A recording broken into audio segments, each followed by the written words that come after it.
El Ministerio de Salud, a través del Programa Ampliado de Inmunizaciones, inició la semana de vacunación oportuna con el objetivo de elevar los índices de inmunización en la población tanto infantil como adulta. De hecho, según informaron las autoridades, solo el 50% de la población objetivo infantil accedió a la vacuna antigripal. Laura, contanos, por favor, adelante.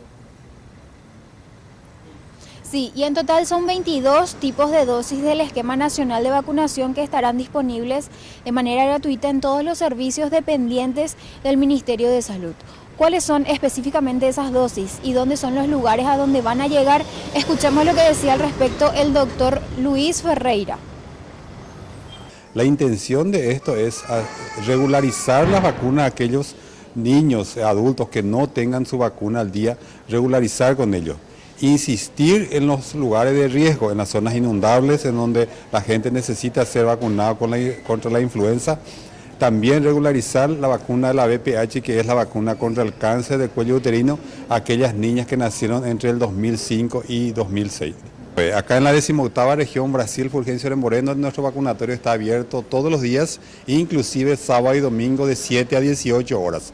También todos los servicios públicos del Ministerio de Salud, no solamente en Capital, sino en todo el país, van a estar abiertos de acuerdo al horario de atención de estos centros de salud y hospitales de toda la República.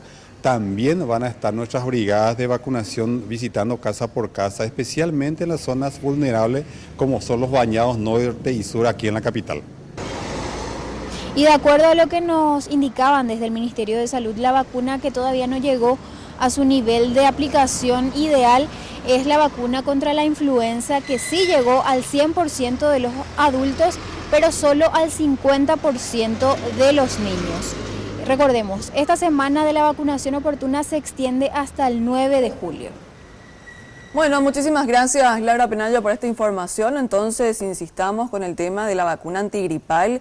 En lo que va del año, según los datos del Ministerio de Salud, se registraron 260.000 consultas por este virus de la influenza y, en tanto, 10 personas fallecieron a causa de este virus.